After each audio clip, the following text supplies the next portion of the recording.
for tap. Welcome back, everybody, to Season 1 Finals of the Hearthstone Legendary Series. That's right. We just showed you a little infomercial about how to sign up for Season 2. Make sure to do that and compete. You've seen the 8 players that are playing this weekend. That can be you, too. We've paid for the expenses, their flights, their hotels, even some of their catering food as well. So it's quite the life to experience playing a game of Hearthstone. Plus, they got to visit California in the middle of winter, which was quite a different experience for some of these players, especially for a player like Savjz, who's coming up next. In Finland, it's like -5 degrees, but we take him out to the boardwalk, take him out to Universal Studios, and he's loving it.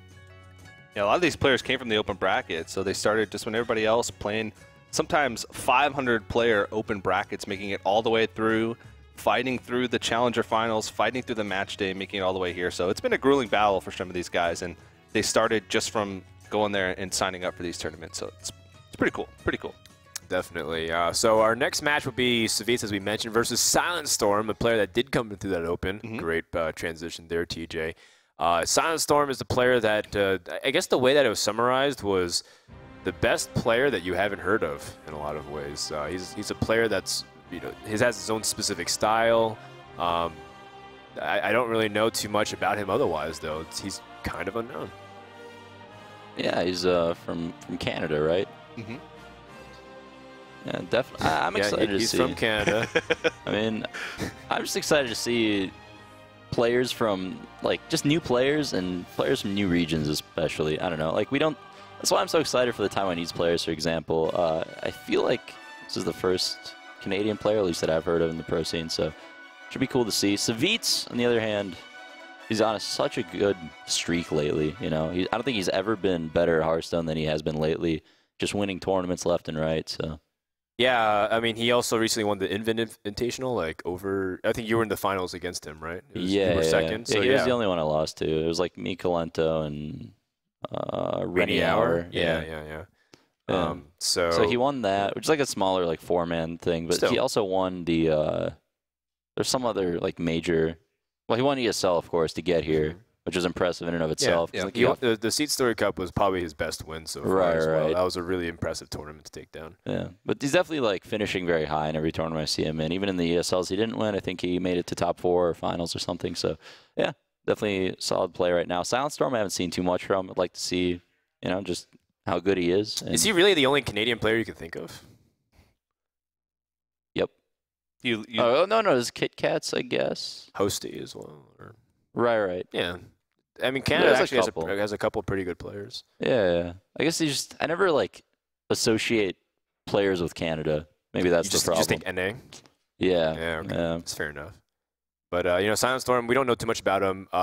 We did get to do an interview piece that's probably going to be shown sometime later, eventually throughout the weekend. But in the meantime, you can get to know his classes. And the reason why I like SilentStorm is because he is willing to go the extra mile and just play the underplayed classes. That's what he does. Yeah, he was actually one of the most fun players to watch in one of the weeks. He was actually the winner of week number 3. In the finals, he took out Brian Kibler, who actually had a really good showing in the Legendary Series. He was very close to making it to the LAN finals. But SilentStorm was playing Shaman in an era where not many people were playing Shaman. Shaman's been sort of off the radar for quite a long time. Mage as well. Before GVG came out, he was playing Mage. He was really exciting. He was one of the only players that actually made, like, really creative plays with really creative decks. And if you talk to a lot of players, like, behind the scenes or that have been keeping up with the Legendary Series a lot, SilentStorm is definitely on their radar to be one of the contenders to win the whole thing. So I think these two players are two of the players to watch moving forward in this tournament. Absolutely. And here we go. Game number 1 between SilentStorm versus Savjz is beginning now. And it's going to be already an interesting deck coming out from SilentStorm versus a traditional deck that we've seen from Savjz. Yeah, I'm very happy to just see Warlock get played. This is the version that I tried playing myself as well, similar, like Mistress of Pain. You play 1 Demon Heart, so they're always a threat. And yeah, it's definitely, might be Demon Lock. I'm assuming he's playing Void Callers in that deck, but just generally that mid-range Warlock strategy. Not fully aggressive like Zoo, not so much hand lock, but just kind of, interact with the board, play a fair game. The combo lock as well. Yeah. Does see a power overwhelming there. That's a pretty good point, especially with 2. Yeah, that's a pretty good sign, I'd say. I wonder if it's reminiscent of Dark Wannix's combo deck that he played in ESL and made popular from that. Yeah, all these cards that we see in his hand right now were played in Darkwonix's version of that combo lock, which was actually the deck that he pretty much rode to make it to the ESL LAN finals here. Sure. He won, I believe it was like 7 games out of the 9 victories that he had were with that deck. Yeah, so Savjz did draw Wild Growth, usually a great sign for Druid, but he also drew all of his situational, tech cards. He's got Mind Control Tech, Big Game Hunter, and Harrison, all of which are just being blanked right now by tiny little Warlock minions. It's definitely not what you want to see as the Druid. A single piloted Shredder, for example, would have just shut down the Warlock's draw here. But it does mean we're going to be in for a longer game. Maybe if he doesn't play Harrison now, it'll come up later against the Jiraxis, but... What do you think will happen if he plays Harrison and then the Implosion gets played? What do you think happens right now? Well, like I said, I haven't seen SilentStorm play too much. I'm not sure how good at Hearthstone he is. I would roll it too.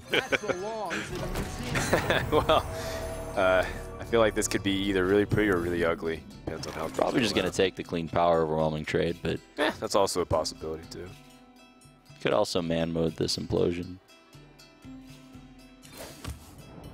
Oh, 2 Implosions. Yeah, I like to see the point egg for sure. All right. Yeah, good sequencing. One thing SilentStorm also does is play very fast. He's a player that says that he doesn't like to waste time, so he just likes to go for it. Also, he also cites it as one of his bigger weaknesses as well. In the week that we watched him win, he didn't really make any glaring mistakes, even though he was playing really fast. But that's actually, it's a pretty relatively small sample size of games that you see there. And the reason why he cites it as main weakness is because when you play that fast, you're prone to making quite a few mistakes if you're not thinking through all the options. So yeah, so if he says the option is swipe and Wrath, or he's thinking about just attacking Mistress of Pain with his Shade right now. I mean, he just drew Force of Nature, so Shade and Extramus plus Force of Nature is kind of like two parts of the 3-piece Force of Nature Savage Roar combo. So I wouldn't fault him for preserving Shade here, but he's gonna go for Cycle. Or no, sorry, just cleaning it off with Wrath. Okay, saving the swipe, which is interesting. It's not usually a card that you get too much mileage out of, but I guess he's saving it for after Implosion, which makes sense. Making the read that that card's in there is probably the right choice. Is that a 3 health Shade? Here we go. We're about to see some professional. Oh, no. Oh, no, I think he's popping it again. Second power overwhelming. All right. So Pretty safe play. he has, I mean, so based off these cards that Savjz is reading, is he saying combo lock, or is it just like a mid-range demon control warlock, or like what, like the one that just Saiyan used to climb ladder? Like what are some of the reads that Savjz can make about this deck, or is it still too inconclusive? Cards like Implosion, like Osmo mentioned, and Dark Bomb, like pretty much you just play like interactive cards to catch you up if you're behind. Maybe like 1 Hellfire, 1 Shadow Flame. You play Implosions, Dark Bombs, but then like as far as the top end of the curve, it's usually a combo, demons, or both. Rarely both. With how liberally he used his power overwhelmings, though, it seems like it is going to be demons to be main source here. Voidcaller, you could put that in combo lock, but I think it's pretty reminiscent of that Just Saying Warlock deck. Someone's about to be salty. Yep. Oh! Yeah. Oh man, SilentStorm was not digging that one. And it lines up perfectly for a swipe too. Yeah, this is. I would have gone with the Voidcaller Dark Bomb. He was thinking, I don't want to play Voidcaller because I don't have a demon yet, but Right. like the risk of rolling a 2 there is just so high. That piloted Shredder draw is so good for Savjz. That changes turn from doing close to nothing into just being exceptional. Now he's extremely far ahead on board. Oh man. Yikes. I guess he just Implosion. Alright. He wants to get better value out of that Voidcaller, because if he had just dropped it there, then it would have... He would have been on a draw next turn to take it. Second swipe to deal with the imps. Even without that though, he had the MC tech to... That's true. Actually, he can still save that swipe. I would probably play the MC tech. I don't think it's gonna do much more later on in the game. So I'd probably MC Tech and swipe. You at least have a lot of board presence that way. There's not going to be many other opportunities where you're going to have 4 creatures to steal once both implosions are used. Mm-hmm. Maybe with like a Dr. Boom, but that's about it. That's true.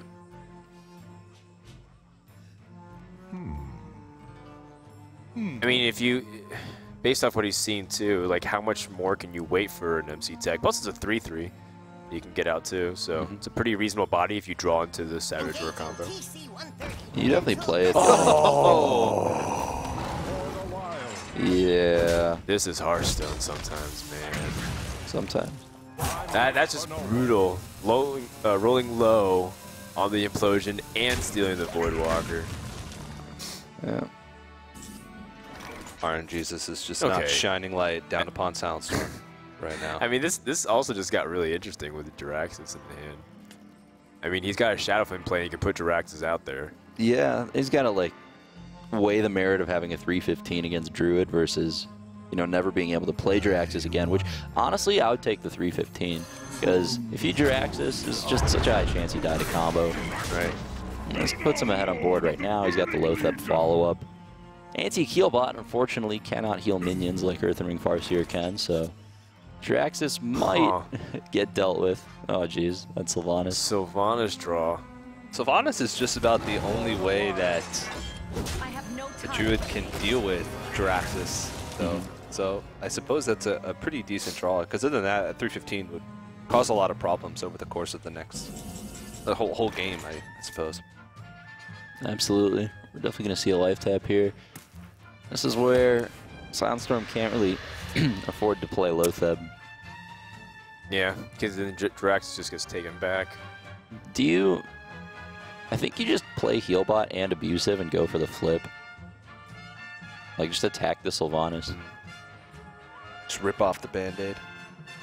Yeah, who knows? If the Abusive Charge is taken, you also have the ability to play the coil, yeah, the Mortal Coil. It's pretty wishful thinking. You could also go for the 50-50. Playing the heal bot is just kind of hedging. Oh, I like it. Here we go. Oh! Outplayed. Well, I think that's kind of evening it out. Yeah, you know? that's karma right there. He was saving that one up. Well, Savjz is now super far behind the board, but what a draw! The Ancient of Lore is so key. So that way he can refill his hand, put a reasonable amount of board presence, and he picks up the Savjz Roar. This is a very good turn here for Savjz. Doesn't want to drop the Chow, just to be constantly threatening lethal. Mal'Ganis. He's got the Void Color in his hand as well, so this could... he might just... I mean, he just saw Big Game Hunter get played. Yeah, that's very true. Yeah. Kill off the board. Player 9-7. All right, it buffs Jiraxis. Yeah. Savjz just maths, wow. Doesn't really know how to deal with this one. Unless. Especially the turn after he uses BGH. He has to defensively combo, I think. Yikes. And even then, it's like he's taking off a lot of power, but still, it's a big win condition that he's forfeiting there just because of yeah. He could swipe circumstances. And Druid of the Claw, though. But I think you just have to combo. Like, if you swipe in Druid of the Claw, you're leaving the Warlock on 23. I don't know if the combo will end up being enough to end the game. Like, maybe it's better to have a Druid of the Claw on a swipe rather than a the repetitive damage is better than the burst. Yep. Go either way. Is the Zombie Chow just unplayable from this point on? Yeah, it happens in a lot of cases with Druid like this. Savjz is a big fan of playing like one Zombie Chow at least in all of his Druid lists. Especially in faster Druid. Yeah, it's very high variance in my opinion. It's like wild growth, as in, you know, great to have early in some matchups, but in some matchups it's not even good early. Like against Warrior, for example, wouldn't even keep it. So.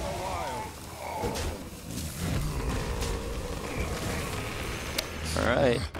You might as well. Yeah. You're not trying to burst your opponent down anymore. You're going to try to squeeze into damage. But this is where I feel like that Warlock hero power, considering he just used a combo, is going to give him a firm advantage. That Dark Bomb's not bad either. It's going to let him keep Jiraxis a little more healthy. Interesting. Okay. Just going to go for the board development instead. Save the Dark Bomb. I like that play too. Yeah, like you said, Warlock hero power. This is where it really shines. Well, Wrath is a pretty decent draw. It allows him to cycle a little bit through his deck, and it makes it so it lines up a little bit nicer with Swipe. He can clear both of these creatures off the board. Dr. Boom comes to the hand. Is it just your opportunity to drop here? There's 10 damage waiting on the other end. Yeah, well, the thing about that type of Warlock list is it's not very threat dense. So if you do swipe the Void Caller and hero power it, there's a good chance that the Warlock just doesn't develop much next turn. So you have to like weigh which board you want to play Dr. Boom on. Is this board better? I think that's lethal. That is. Yeah, this weird control demon Warlock is going to take game 1. And SilentStorm is going to start off the series with quite the stir. Alrighty. Doctor Who? Didn't look like he didn't make much of a difference there, but I guess it was just too late. Yeah. SilentStorm. He got off to a rough start. The best player you haven't heard of yet. Yeah. The people's player. No, he's thinking about Silverback Patriarch. Silverback Patriarch is the people's champion. SilentStorm is the people's player, of course. At least my player for winning with Warlock. My favorite class. Great to see that come out, win, in pretty convincing fashion. It's one thing to bring it when you might be the only player to bring it, but to also win with it against a class that's established to be one of the top right now. Yeah, it's not even an easy matchup, right? Like it's not like the Druid drew poorly. I mean, Savjz had a wild growth opening. He top decked pretty well in a lot of spots. The RNG went against SilentStorm for the first couple of like extremely relevant points. So yeah, great to see a win like that come up. It goes to show the deck might be really powerful. Maybe it's just really good against Druid. Who knows? Well, a couple weeks ago, I remember reading that that deck was like preying on the meta game. Just Saying was climbing the ladder very aggressively with it. It was one thing that just caught people by surprise because they weren't used to it. It's more like, is it hand lock? Is it zoo? Is it combo lock? And it's like it's none of those. It's just its own weird control-y archetype that just wins sometimes. One of the reasons why it was so strong is just because nobody really knew how to play against it. People were used to playing against those refined, those decks that they're used to seeing that just get slight meta changes over time. Just came out of left field. Nobody really knew. Nobody really knew. Well, now Savjz knows for sure, but we're going to move on to game number 2. And remember, it's a lineup for the first 3 games as we get the thumbs up from the admins to go into Rogue versus Druid. And this matchup, I guess it depends on what the Druid's teching in nowadays. Is it running the Spectral Knights to try to fight back against the Rogue's dominance?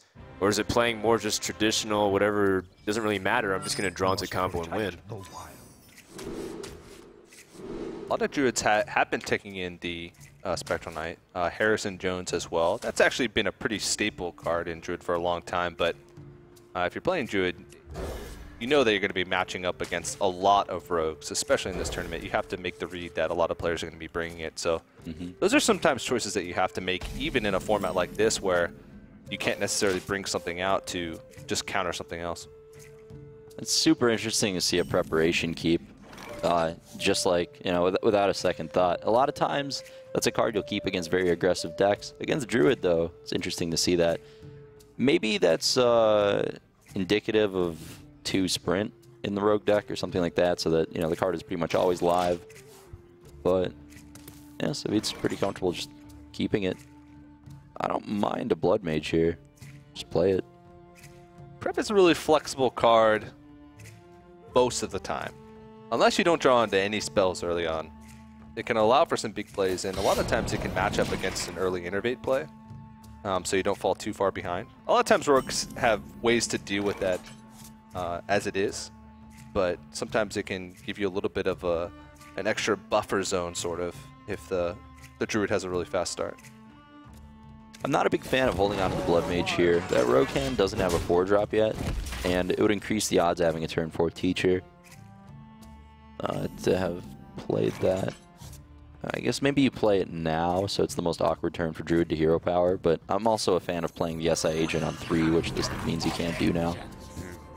The SI agent's actually super important against Druid, even though it doesn't kill very many minions, just because the way Rogue wins is by just getting ahead on board itself. So I really like playing a 3-3 on 3, or on turn 3, because Druid's removal is just very mana inefficient. You know, they're not going to be able to like develop a threat and Wrath the SI agent in the same turn. Making every turn as awkward as possible. Unless you have Innervate, that's the only way. You have to kill that Blood Mage too, because a simple Feint of Knives could have been able to kill off that Shaded Naxxramas. For sure. Would have rendered it ineffective. Yeah, that Blood Mage just took an Innervate and a card. That was amazing value. But yeah, no Vile Teacher here. This is what I mean. You know, Rogue can deal with Shades by Blade Flurrying them, but you never want to. It just feels terrible. Well, you have a second one in hand. Yeah, yeah. I wonder. It does kind of just use your Deadly Poison as Sinister Strike, though. I don't know if that's exactly the... Would you rather than just SI7 and then... Because the Blade Flurry can still touch the Shade next turn because it's a 3-3? I think the play is Preparation SI Oil. I wonder. Oh. I didn't think about that one. Pretty much forcing him to either have a way to remove the SI or trade the Shade in, so you wouldn't even have to use the Blade Flurry. Yeah, these are the fun turns of Rogue where you have a lot of decisions. If you prep Oil Rogue, the SI7 only becomes a 6-3, right? But then it gets Wrath. Feels like a lot of wasted damage, especially with combination. Wouldn't you just rather Deadly Poison? It's effectively the same thing. Just get some weapon damage. Yeah, I guess. Save the prep. Yeah, that makes some sense. This is probably better to be fair. Yeah. Well, Savjz just draws the second piece of his, or sorry, not Savjz, he was playing Druid last game. SilentStorm drew the second piece of the combination here. So if he can put as much pressure as he can, he might be able to threaten. And until then, the Shaded Naxxramas was just going to still grow. Yeah, and it's starting to get to that spot where it's, at least if it survives this turn, which is probably unlikely, it would get to that point where it'd be pretty problematic for the Rogue to be able to remove. They'd have to invest a lot into it. Like an Oil or a second Deadly Poison in combination with the Blade Flurry, which I guess isn't too bad, but that would be all he would be doing. So many options. So he saved his previous stack of Deadly Poison damage, and Loth's being drawn. There's just a lot of bursts from the hand.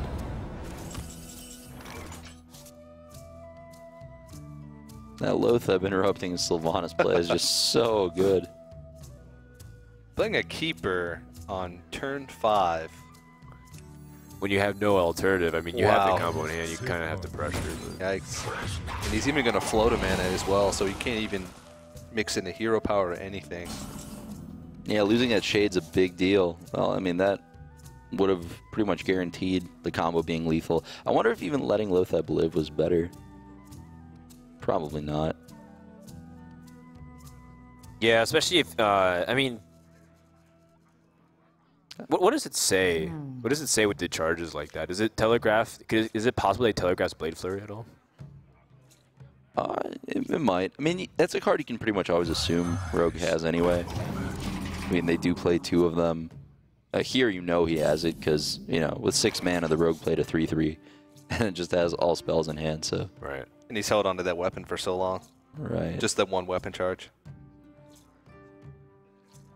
Innervate gives a opportunity for Cenarius. Maybe you just play it as the world's biggest Shattered Zone cleric right now. So then you make a 4/6 out of this Keeper of the Grove? Yeah. Because I think too many smaller minions make it easy for like Phantom Knives to play through. Yeah. But it's more bodies for... I don't know if it'll be able to survive, though. I was going to say it's more bodies for the combo, but I don't know if that'll be an impact whatsoever. This makes it so that the Blade Flurry is actually pretty inefficient, though. Because you're essentially wasting one of the charges if he's going to do that. It's not the turn yet where he could Azure Drake, Phantom Knives. It's a good point. You can't just attack the face and then Blade Flurry and get full double damage there. So you're sort of punishing him in a way for holding on to that first charge of the deadly poison. That's if he has the Blade Flurry to be able to deal with it. Do you have the opportunity to oil Blade Flurry, play a Savjz if you use preparation? Maybe that's the way to go.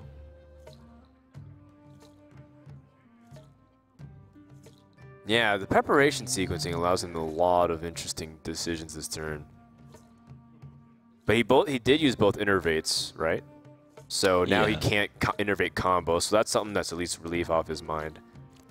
I definitely think you want to oil, prep oil, Blade Flurry, make a weapon, Savjz, finish off the scenarios. Pay attention, class. Well, here comes the oil. Yeah, If it lands. This gives you 1/1s, but you haven't really seen a swipe yet, have you? So, No. So I don't like this because it's just missing out on 3 damage. Could have guaranteed that buff on Farseer. You would have had less 1/1s though, so. Right. That's assuming he doesn't have swipe to immediately crush this down. Swipe with I'm pretty sure this play was like significantly worse than just not playing the teacher, because not only did he miss out on that 3 damage, but you're like this means that instead of using Savjz to take out scenarios, he's the scenarios just trades for the teacher that you played anyway. So it's like, would you rather have a teacher in hand or would you rather have a Savjz deck hand in hand? Yeah, that was a big error from Savjz, I think. well, now he's just basically on a sprint draw to get back in the game. Here. Right. So if he sequenced it the other way, like this Savjz could be a Violet teacher.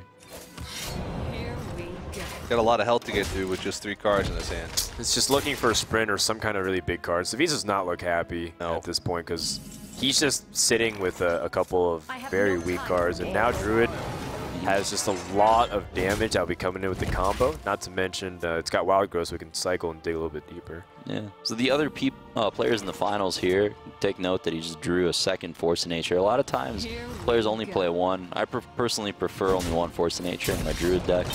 Playing 2 is definitely going to change how matchups like Warrior play out, where you have to keep in mind the potential for it to happen twice. So, obviously not a great draw for him either. I mean, but, a second Savage Roar could come up. Ooh, there we go. Wow. That is a great draw. The Ancient of Lore could pick up a couple more cards, useful, but the most important thing is the 5/5 body that represents to do 21 damage the following turn. An antique heal bot. Now that is something you don't see much. I mean, it's like playing Greater Healing, but you get that value. Oh, Healing Touch. Or Healing. Oh, is that what it's called? So you get I always call it Greater So you get a Healing. 2-mana 3/3 in the process of it. Exactly. Yeah. It's like Power creep. It's like an Azure Drake that draws you Healing Touch. Jeez. Well, Savjz is hanging in there, still looking for preparation. But Druid has just such a large card advantage and can easily just swat down whatever Rogue puts down. Yeah, this looks super bad for Rogue. I don't see how Savjz can get out of this. I mean, to be fair, even if he did make the other play, the game would have been pretty tough for him. It's interesting how the matchups just kind of turn upside down sometimes. The Rogue, of course, you're afraid of the Warrior, but we've seen the Warriors, or we've seen the Rogues try to take him out, and then sometimes we see the Rogues try to punish things like Druid. It doesn't end up working out that way. Well, this is a problem that Rogue has suffered with for a very long time. It's just some games you just don't draw into your draw mechanics. Even back when Miracle Rogue was super popular, sometimes there would be games where you just wouldn't draw into your gadget's hands. And nowadays, it's just time where you just run out of cards and you just never draw into either the 1 sprint or the 2 sprints that you use. So, well, SilentStorm once again, the unknown player. 2-0. Did Savjz see an Azure Drake that game either? I don't think he did. he saw 1. Saw 1? Yeah. Oh, okay. Well, that's not. Towards the end. You mean did he play or did he get? Oh, okay. You're saying did Savjz play? Did Savjz play 1? No, yeah. no, he didn't. I don't. Yeah, so to get like no Drakes, no sprints, that's pretty brutal. You can see Savjz looks super happy about the outcome of that one. Oh, man. He's in his happy place. Yeah. If I close my eyes, no one can see me. that logic. Well, Do we know I the feel like matchup? that's Do we know the matchup for the last game? Yeah,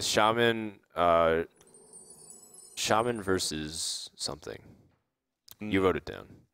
Didn't That's you? right. It was. No, I didn't. Because we weren't told the class because the deck lists were submitted like last night. My so. guess is Mage. We haven't seen that Yeah, in I Savjz think yet, so. right? Yeah. So I Yeah. think it's Shaman versus Might the bring Mage. out Fatigue. It's a deck he definitely likes a lot. We haven't seen much of it, but personally, I think every variant of Mage is just super good right now.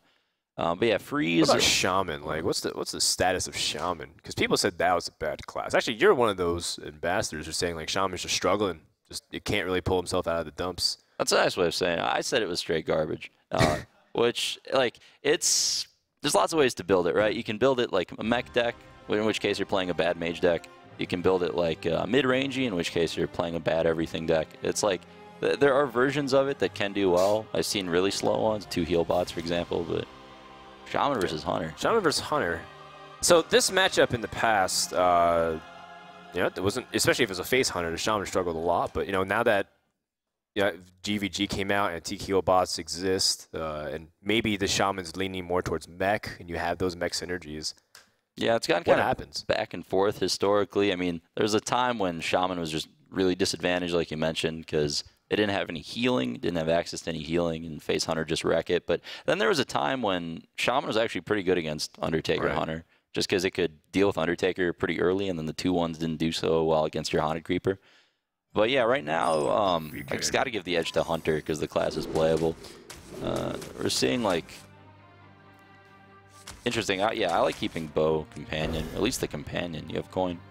But yeah, kind of a slower. Just wants Shaman a quicker deck. start for the Hunter. Is that We've why seen he's some like Ancestors call ones too. Maybe this is what he's. Oh from. yeah, you know all about the Yeah. I feel like Ancestrals call Yeah, Shaman. no, yeah. Give me the shots, guys. I won that match. Don't forget it. Very true. I think it would be up SilentStorm's alley to play a deck like that, but I think he also just liked traditional mid-range Shaman.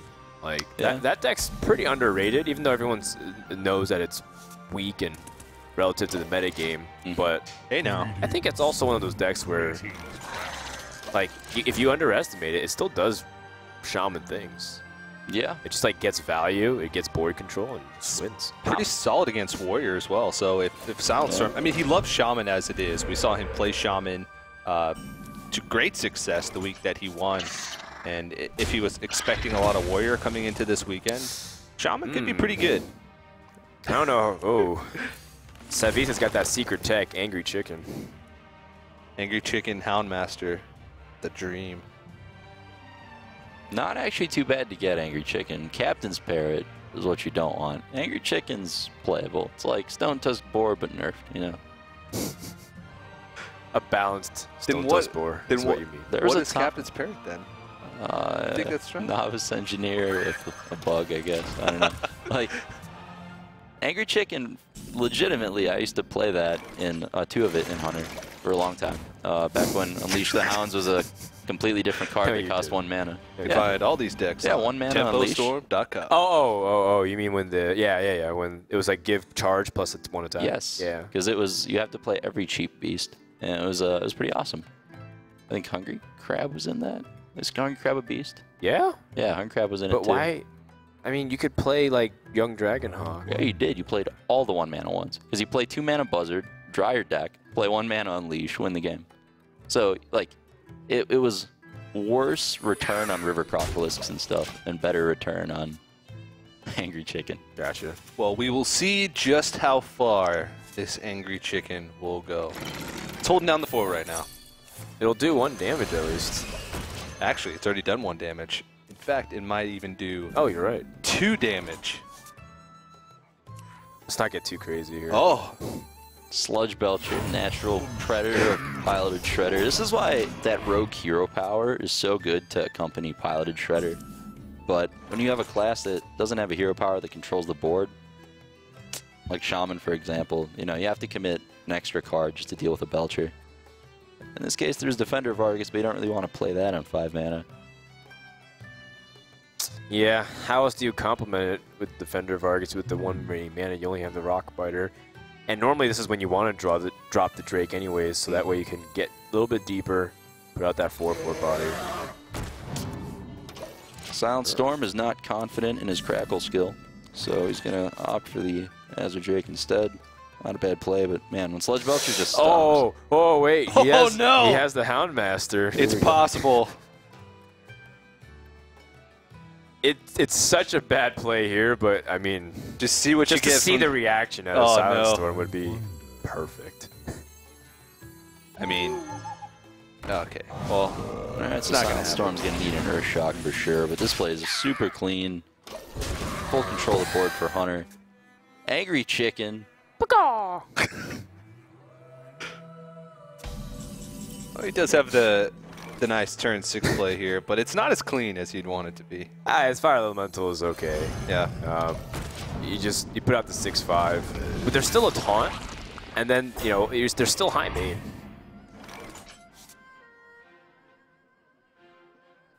Is Angry Chicken about to deliver its 4th point of business? Is that what's about to happen? This is the world's A best one web mana. spinner. I mean, that's almost Undertaker status. If Undertaker can do 4 or 5 damage for Yeah. 1 mana, that's pretty good. Yeah. Hunters are going to start teching in Angry Chicken as an Undertaker replacement after watching this match. Yep. And Trump's gonna have to move Angry Chicken up in the tier list. That's for sure. Well, Savjz is considering his options. He's Yeah. got, I thought this was a high main play, but yeah, most of the time it is, but when you're up against Shaman, Hex is- Lightning Storm. Yeah, well, Hex in general is just a pretty big threat. It's kind of interesting to note that SilentStorm shot the Sludge Belcher instead of the Iron Beak Owl. So it means he thinks it's more likely he draws a Lightning Storm than a Earth Shock. Going in. I believe that's 5 or 6 points of damage that the Angry Chicken has done. Wow. Oh, come on. 4 points from the chicken, 2 from Houndmaster. Let's not oversell chicken. Oh, here we go. The natural predator. Natural predator of Angry Chicken. I mean, that's why Shaman's put in Air Shock, right? Yep. I mean, SilentStorm is the best player you have not heard of yet, so I would definitely believe Earthshock was put in to counter Angry Chicken.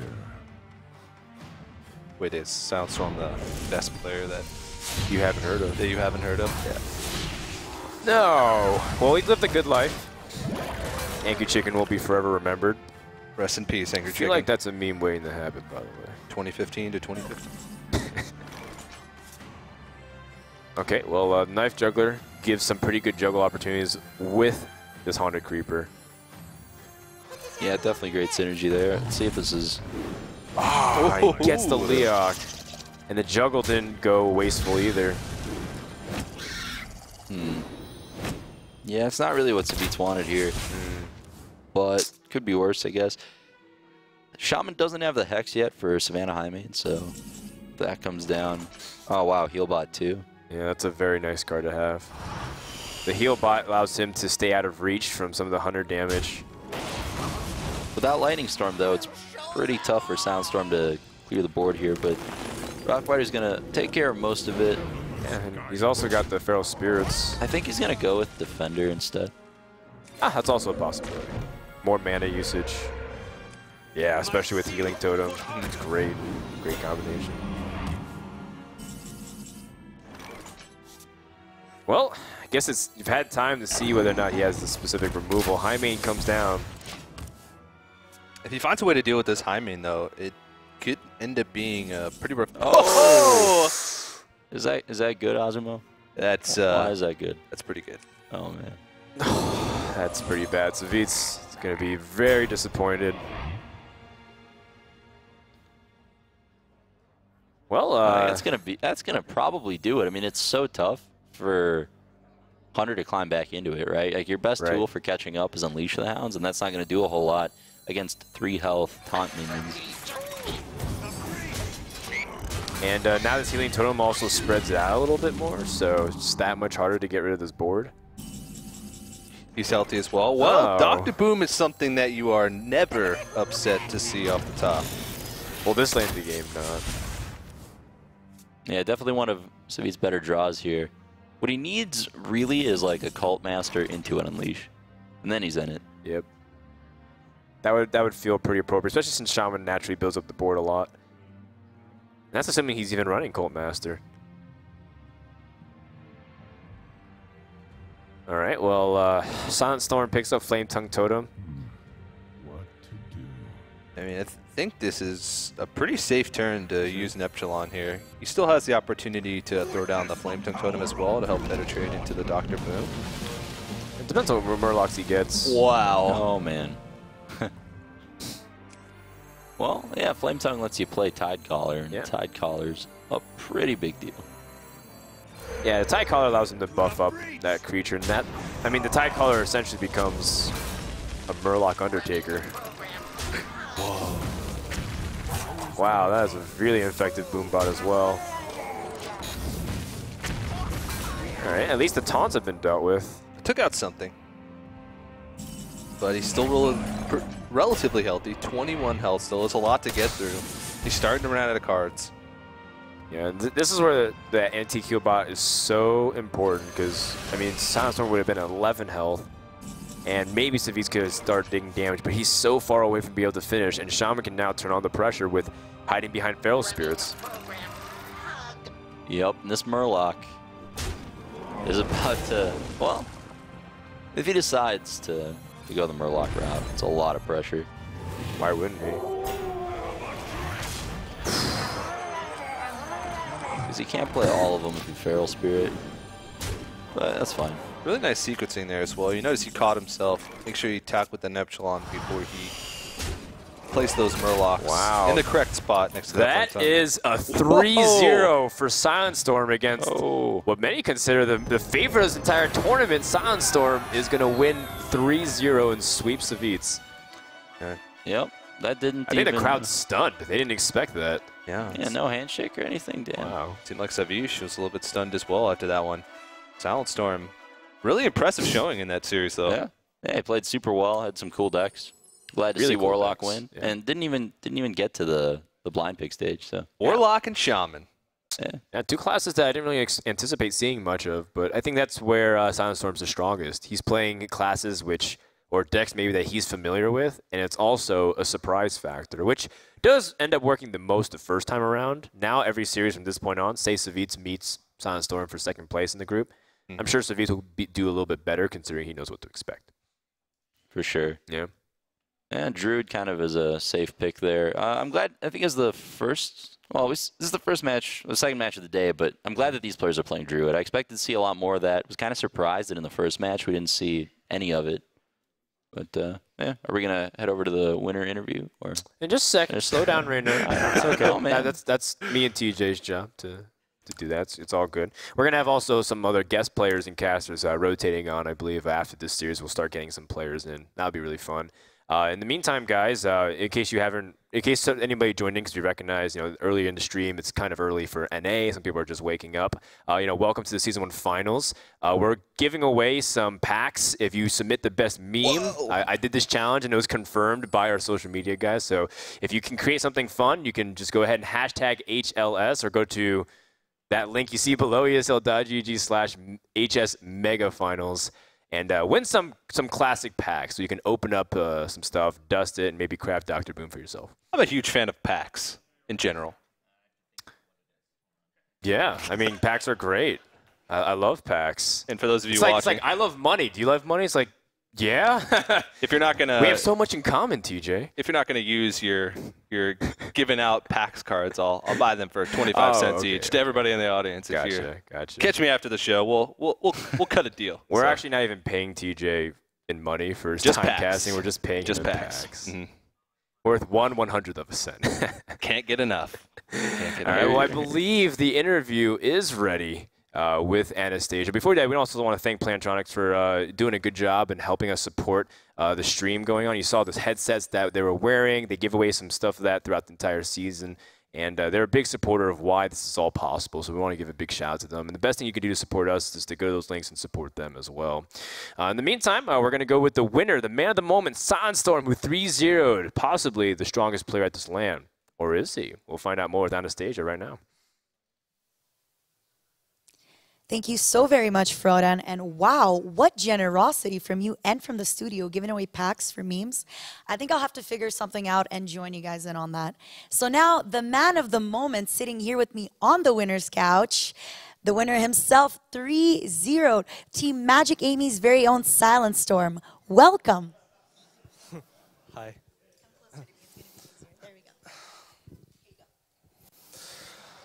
Okay. Welcome. Well, thanks. Is this your first time in the United States of America? Yes, it's my first time. I'm glad that you're representing. I'm very glad that you're representing the United States of America here. Show everybody your sweatshirt. It's beautiful, beautiful. Hollywood, California. Have you been to Hollywood yet? Not really. Just their souvenir shop.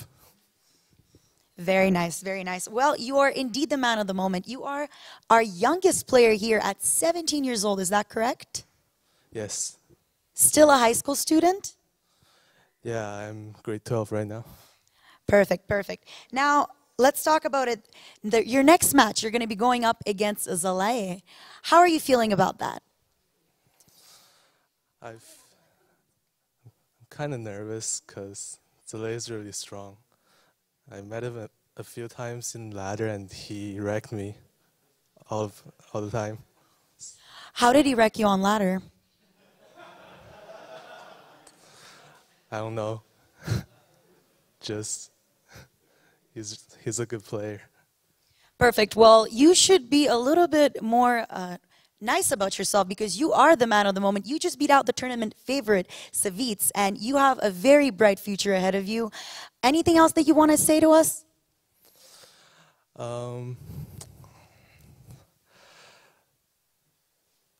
Watch out my Demon Lock deck. It's a really good and really fun deck. That it is, that it is. And I hope we see more of that later today. For those of you who wanted to get in on the fun, make sure to tweet at us at #HLS. And you can tweet at us about the Demon Log deck. You can tweet at us about about SilentStorm sweatshirt, anything and everything, and even your predictions. Thank you very much for watching, and we will be right back with the next matches after this short commercial break.